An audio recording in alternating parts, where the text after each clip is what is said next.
Welcome students. मैं विश्वप्रभा गुप्ता, सह आचार्य अर्थशास्त्र, राजकीय डूंगर महाविद्यालय, बीकानेर, राजस्थान से BA part second, economics, paper second, भारतीय अर्थव्यवस्था की कक्षा में हमारा टॉपिक चल रहा है कृषि विकास की नवीन व्यू रचना तथा हरित क्रांति। आज हम ले रहे हैं पार्ट 2, हरित क्रांति की उपलब्धियां, अचीवमेंट्स ऑफ ग्रीन रिवॉल्यूशन। हरित क्रांति कृषि विकास की व्यू रचना है जिसके अंतर्गत 1966-67 से कृषि उत्पादन में अल्पकाल में ही तीव्र गति से वृद्धि पर जोर दिया गया, जिसके अंतर्गत सीमित साधनों के चयनित प्रयोग और उत्पादन में वैज्ञानिक विधियों के प्रयोग को बढ़ावा दिया गया, जिससे कृषि क्षेत्र में हरित क्रांति सफल हुई। कृषि क्षेत्र में हरित क्रांति की सफलता के लिए हम निम्न बिंदुओं का सहारा ले सकते हैं। सबसे पहला बिंदु है खाद्यान्न उत्पादन में तीव्र वृद्धि तथा खाद्यान्नों में आत्मनिर्भरता। हरित क्रांति की सफलता इस बात से स्पष्ट है कि खाद्यान्न उत्पादन में तीव्र गति से वृद्धि हुई है, जहां 1965-66 में खाद्यान्न का उत्पादन 7.2 करोड़ टन था, वहां यह 94 में बढ़कर 18 करोड़ टन के लगभग हो गया और उसके बाद यह 2013-14 में 26.56 करोड़ टन तथा 2014-15 में यह 25.71 करोड़ टन के लगभग हो गया। यह खाद्यान्न के उत्पादन में यह हुई तीव्र वृद्धि बताती है कि हरित क्रांति कृषि विकास के क्षेत्र में सफल रही है और भारत खाद्यान्नों में आत्मनिर्भरता की ओर अग्रसर है। दूसरा पॉइंट लेते हैं, सिंचाई सुविधाओं का विस्तार।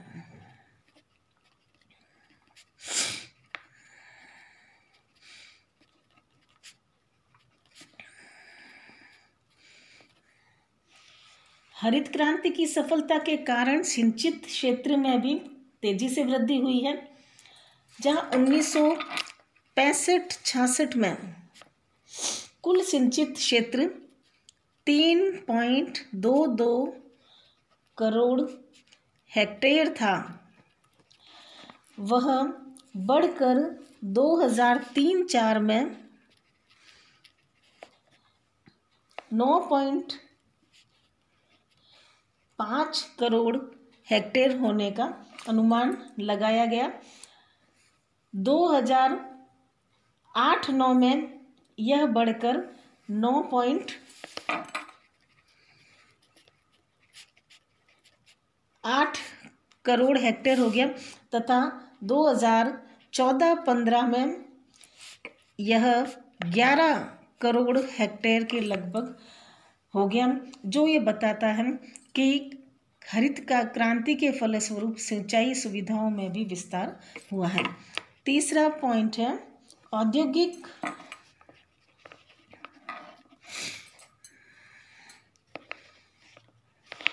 कच्चे माल के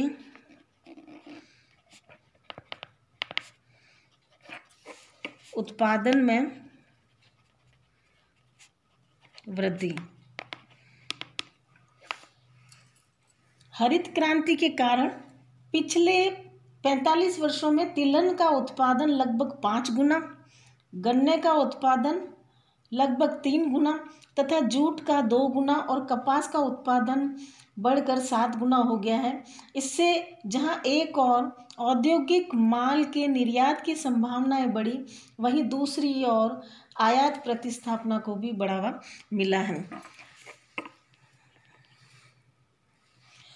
अब नेक्स्ट पॉइंट है रासायनिक उर्वरकों के उपयोग में वृद्धि।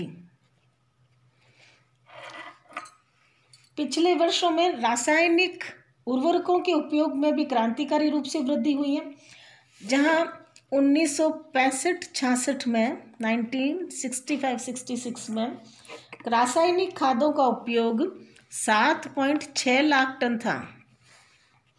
वह बढ़कर 1970-71 में यह हो गया 21 लाख टन और उसके बाद 2005-06 में यह 203.4 लाख टन के लगभग हो गया और 2013-14 में यह और भी अधिक बढ़ गया और 244.5 लाख टन के लगभग हो गया। इस प्रकार इनमें जो है अत्यधिक वृद्धि हुई है।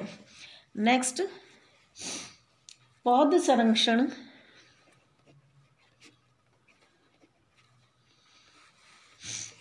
एवं कीटाणुनाशक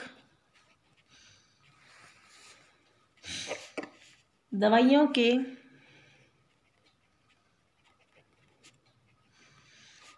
उपयोग में वृद्धि। हरित क्रांति के कारण पौध संरक्षण कार्यक्रमों में तेजी से वृद्धि आई, जिससे कृषि उत्पादन में वृद्धि हुई है। जहां 1965-66 में केवल 16.6 लाख हेक्टेयर क्षेत्र में पौध संरक्षण का कार्यक्रम लागू था, वह 1973-74 में बढ़कर यह 650 लाख हेक्टेयर हो गया और अब देश की लगभग 18 करोड़ हेक्टेयर में जो है पौध संरक्षण का कार्य हो रहा है। इसके अलावा 1984-85 में 50,000 टन कीटनाशक औषधियों का प्रयोग हुआ और 2014-15 में लगभग 185,000 टन उपयोग की जो है अनुमान लगाया गया। नेक्स्ट पॉइंट है उन्नत बीजों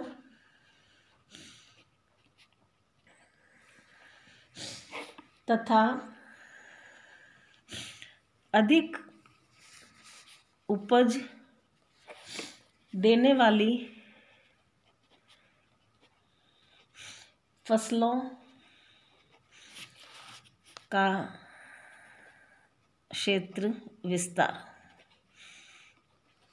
हरित क्रांति के कारण देश में उन्नत बीजों और अधिक उपज देने वाली फसलों की जो बुआई है उसको अधिकाधिक प्रोत्साहन मिला। 1965-66 में उन्नत बीजों और अधिक उपज देने वाली फसलों का जो क्षेत्र था वह नगण्य था, लेकिन 1969-70 तक यह बढ़कर 114 लाख हेक्टेयर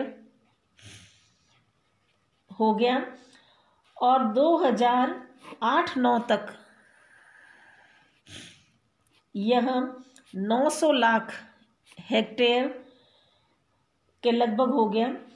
बहुफसल कार्यक्रम के अंतर्गत भी क्षेत्र काफ़ी अधिक मात्रा में बढ़ा है, जहां 1968-69 में इसके अंतर्गत केवल 61 लाख हेक्टेयर क्षेत्र था, जो बढ़कर 14-15 में 1100 लाख हेक्टेयर क्षेत्र हो गया। नेक्स्ट, भू संरक्षण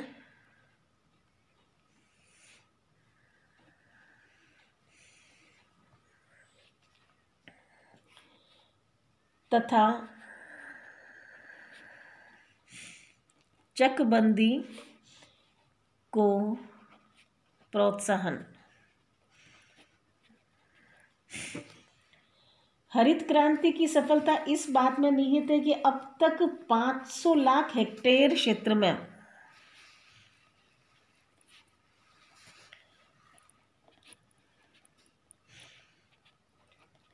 भू संरक्षण कार्यक्रम लागू किया गया। 1984-85 के अंत तक लगभग 350 लाख हेक्टेयर क्षेत्र को भू संरक्षण का लाभ मिलने लगा था। इसी प्रकार लगभग 6 करोड़ हेक्टेयर की चकबंदी की जा चुकी है। 6 करोड़ हेक्टेयर क्षेत्र में चकबंदी की जा चुकी है। तो इस तरह से हरित क्रांति इस दृष्टि से भी सफल सिद्ध होता है। प्रति हेक्टेयर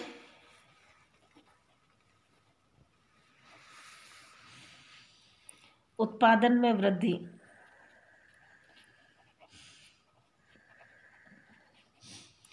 कृषि में वैज्ञानिक तरीकों का उपयोग बढ़ाने से हरित क्रांति के दौरान प्रति हेक्टेयर उत्पादन में काफ़ी मात्रा में वृद्धि हुई है। चावल, गेहूं, संकर मक्का, संकर ज्वार तथा गन्ने के प्रति हेक्टेयर उत्पादन में वृद्धि हरित क्रांति की सफलता को बताती है। इसके अंतर्गत गेहूं का प्रति हेक्टेयर उत्पादन काफ़ी तेज़ी से बढ़ा है। गेहूं का उत्पादन 1960-61 में 851 किलोग्राम पर हेक्टेयर था, जो बढ़कर 2013-14 में यह हो गया 3145 केजी। इसी तरह से चावल का अगर हम बात करें चावल की, तो यह 1960-61 में 1013 किलोग्राम इसका उत्पादन था प्रति हेक्टेयर, जो बढ़कर हो गया 2013-14 में हो गया 2416 केजी के लगभग। इसी तरह से तिलहनों का उत्पादन भी पहले की तुलना में काफ़ी बढ़ गया। यह तिलहन का जो उत्पादन था वह 1960-61 में 507 किलोग्राम था पर हेक्टेयर, जो बढ़कर 2013-14 में यह हो गया 1153 केजी के लगभग। तो इस तरह से प्रति हेक्टेयर उत्पादन में भी पहले की तुलना में काफ़ी वृद्धि हुई है। नेक्स्ट पॉइंट है कृषि में यंत्रीकरण को प्रोत्साहन।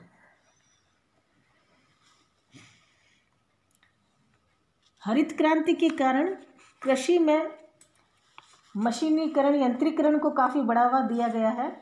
जहां 1956 में देश में विद्युत पंप सेंटरों की संख्या केवल 47,000 थी, वह बढ़कर 1988-89 में 68 लाख के लगभग पहुंच गई।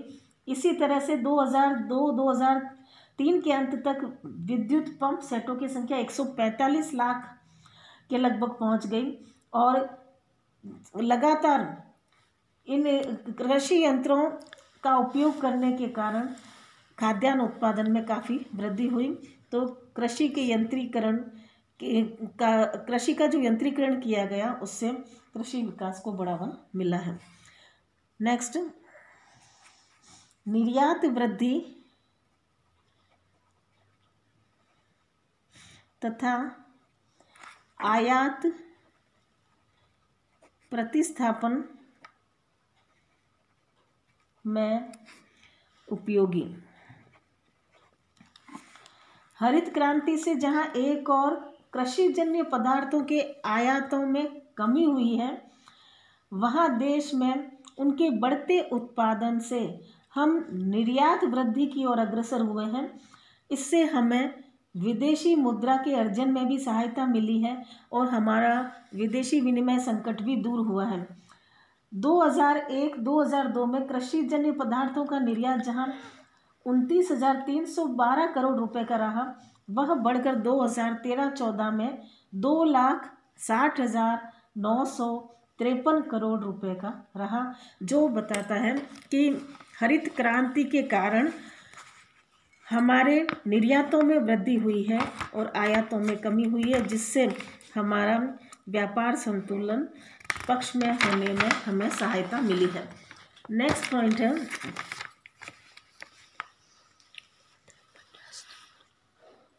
कृषकों में व्यावसायिक दृष्टिकोण का विकास।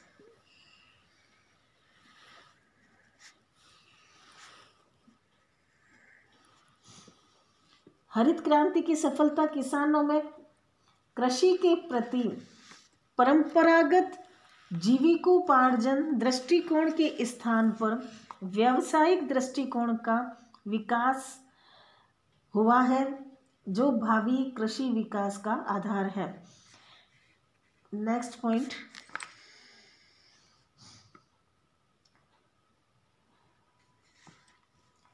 हरित क्रांति श्वेत क्रांति के लिए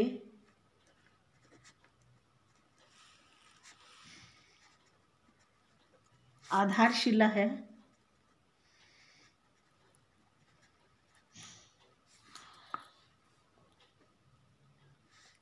अब हरित क्रांति जो है वो श्वेत क्रांति के लिए आधारशिला साबित हुई है, क्योंकि किसानों को डेयरी विकास, मुर्गी पालन से अंडों के उत्पादन में वृद्धि आदि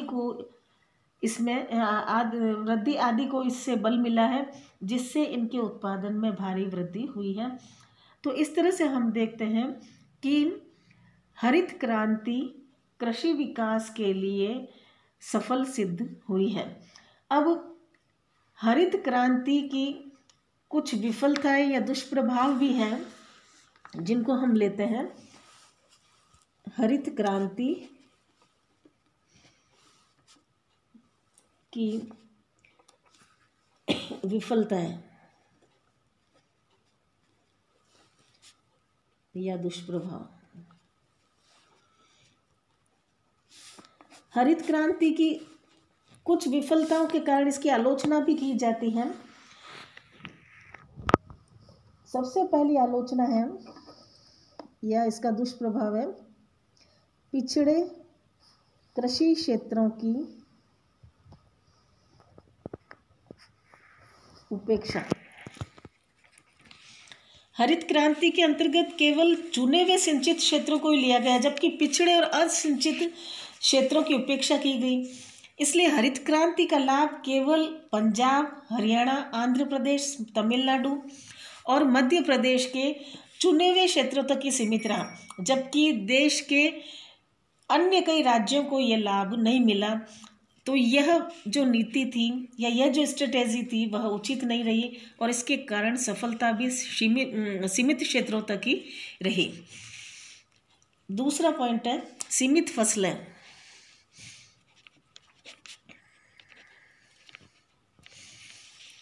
हरित क्रांति के अंतर्गत केवल कुछ ही फसलों जैसे गेहूं, चावल, ज्वार, बाजरा, मक्का आदि को लिया गया, जबकि अन्य व्यापारिक फसलों पर ध्यान कम दिया गया, जिससे उनके उत्पादन में वांछित वृद्धि नहीं हो पाई। तीसरा पॉइंट है क्षेत्रीय विषमताओं में वृद्धि। हरित क्रांति का लाभ कुछ चुने हुए क्षेत्रों को मिला, जबकि अधिकांश भाग उसके लाभों से वंचित रहे। इसके कारण क्षेत्रीय विषमताओं में वृद्धि हुई। यह संतुलित आर्थिक विकास के सिद्धांत के विपरीत है, क्योंकि संपन्न क्षेत्रों को और अधिक संपन्न बनाने और पिछड़े क्षेत्रों की उपेक्षा की यह नीति क्षेत्रीय विषमता को बढ़ाने में सहायक सिद्ध हुई। नेक्स्ट, धनी एवं निर्धनों के बीच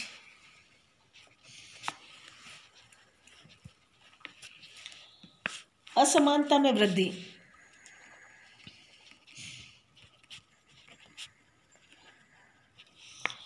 हरित क्रांति का सबसे अधिक लाभ संपन्न और धनिक किसानों ने उठाया, जबकि निर्धन किसान साधनों के अभाव में पूरा पूरा लाभ उठा नहीं पाए, इससे धनी और अधिक धनी हो गया और निर्धन और अधिक निर्धन, यानी कि आर्थिक असमानता में इससे वृद्धि हुई। फिर नेक्स्ट, पूंजीवादी कृषि को प्रोत्साहन। हरित क्रांति के अंतर्गत सरकार ने समाजवाद के अंतर्गत पूंजीवादी किसानों को बढ़ावा दिया। कृषि क्षेत्र का केंद्रीकरण पूंजीपतियों में बढ़ा। भूमि का हस्तांतरण भी किसानों से गैर कृषक पूंजीपतियों की ओर हुआ, जिससे कि एक गलत दिशा निर्धारित हुई और यह एक गलत दिशा सिद्ध भी हुई। नेक्स्ट,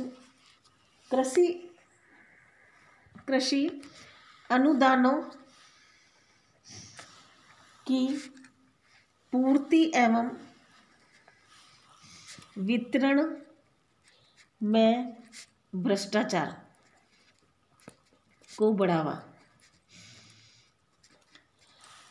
हरित क्रांति के कारण कृषि अनुदानों की पूर्ति और वितरण में भी भ्रष्टाचार को बढ़ावा मिला, क्योंकि समय पर उर्वरकों, उन्नत बीजों, सिंचाई सुविधाओं आदि के न मिलने से प्रशासनिक ढिलाई और विलंब एवं असमान वितरण में भ्रष्टाचार और चोरबाजारी को बल मिला।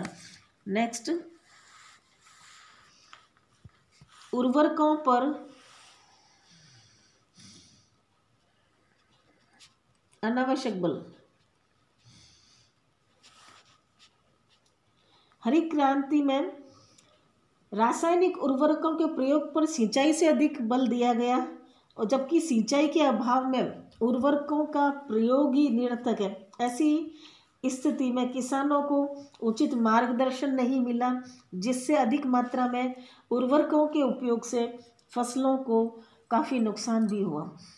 नेक्स्ट, संस्थागत